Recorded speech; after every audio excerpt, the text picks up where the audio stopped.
ہم نے غداری کیا اس نعرے سے. یہاں لا الہ الا اللہ کا نفاذ نہیں ہے، یہاں ہم امریکہ کو خدا مان کے بیٹھے ہوئے ہیں، ان کے آگے ہاتھ جوڑتے ہیں، واشنگٹن کو اپنا قبلہ کعبہ بنایا ہوا ہے، اور اس کے نتیجے کے اندر ہم رسوا ہو رہے ہیں اور ہمیں مزید کار مذلت میں گرایا جا رہا ہے. جو کچھ بھی ہو رہا ہے یہ آپ کے سامنے ہے.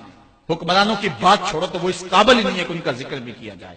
وہ جس گراوٹ میں چلے گئے ہیں، اللہ کی بارگاہ میں یہ دعا کرو کہ اللہ ہمیں کوئی غیرت مند، کوئی صالح حضرت عمر بن عبدالعزیز کا کوئی جانشین عطا فرما دے.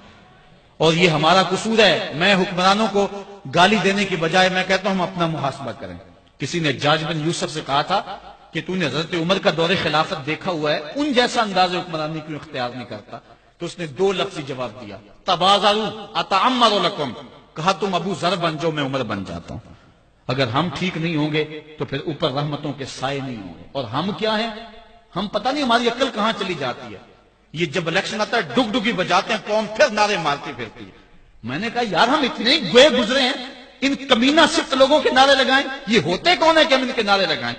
آج کے اس کانفرنس میں ہم نے فیصلہ کر کے جانا ہے کہ آج کے بعد جب بھی نعرہ لگائیں گے سونے محمد کا نعرہ لگائیں گے، نعرے اپنے رسول کے لگائیں گے. یہ ہوتے کون ہیں؟ یہ ملک کو لوٹنے والے، یہ خائن، یہ بدکار.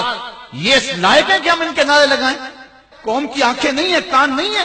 اللہ فرماتا علم نجعل لہ عینین ولسانا وشفتین وہدیناہ النجدین. ہم نے ایک نہیں 2 آنکھیں دی ہیں، ایک کان نہیں 2 کان دیے ہیں. کھول کے رکھو کان اور آنکھیں کھول کے رکھو اور تم دیکھو کون کہاں کھڑا ہے.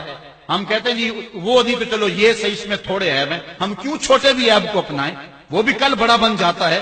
جس نے ملک کی ایک پائی بھی لوٹی ہے، جس نے ملک کا جو ہے وہ ایک جو ہے چھوٹے سے معاملے میں بھی غداری کی ہے، جس نے مداحنت کی ہے، جو امریکہ کے سامنے کبھی ایک بار بھی گھٹنے ٹیک چکا ہے، ہمارا اس سے کوئی تعلق نہیں. غلام خواجہ گیتی پناہم کہ در دینش ملوکیت حرام از.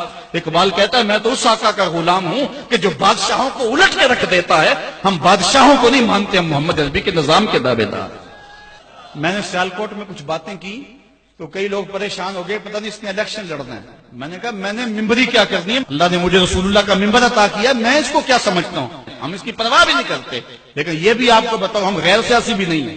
ادارت المصطفیٰ نے کبھی یہ نعرہ لگایا کہ ہم غیر سیاسی ہیں؟ ہم غیر سیاسی نہیں ہیں، ہم پورے سیاسی ہیں. کانت بنو اسرائیل یسوسون ہم الانبیاء، بنی اسرائیل کے نبی ان کو سیاست سکھایا کرتے تھے. ہم بے خبر نہیں ہیں، ہم جو ہے ان حالات سے بے خبر، ہم کھلی آنکھوں سے دیکھ رہے ہیں اور ہم جانتے ہیں کہ اس ملک کا خیر خواہ کون ہے، اس ملک کا دشمن کون ہے. یہ ملک کسی کے جہیز میں نہیں ملا، شہیدوں کے خون پر یہ ملک قائم ہوا ہے. پوچھو ان بوڑھوں سے جو آگ اور خون کا سمندر گزر کر کے آئے ہیں. وہ شخص آج بھی موجود ہے کہ جس شخص نے مجھے یہ کہانی خود سنائی. وہ کہتا ہے کہ ہم ایک کماد کے کھیت میں چھپ گئے سکھوں سے بچتے ہوئے، اور وہ بیٹیاں اٹھا کے لے جاتے تھے. تو ایک بچہ تھا کھیت کے اندر، گرمی کی وجہ سے وہ روتا تھا اور باہر سکھ تھے گزر رہے تھے. تو سارے اس کی ماں کی طرف گھور گھور کے دیکھنے لگے کہ یہ بچہ ہمیں پکڑوا دے گا. تو ماں نے اپنے ہاتھوں سے اس بچے کا گلا دبا دیا.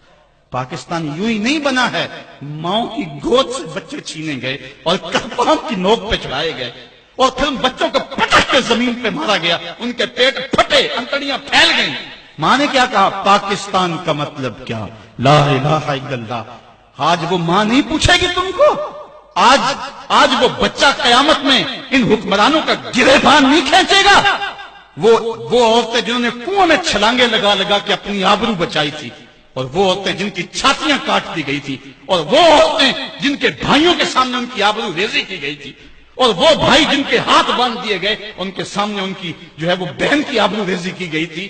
آج کیا حکمران سمجھتے ہیں یہ قوم بدھو ہے؟ اگر قوم بدھو بھی ہے تو وہ شہید تم سے انتقام لیں گے. اللہ کا کوڑا برسنے والا ہے تمہارے اوپر. یہ ملک حضور کے نام پہ حاصل کیا گیا تھا، حضور کے لا الہ الا اللہ پہ حاصل کیا گیا تھا. اس ملک کے اندر جو ہے وہ ہم لا الہ الا اللہ کا نفاذ کریں گے. دعا کرو اللہ میرے وطن کی خیر فرمائے. ہم امیدوں کے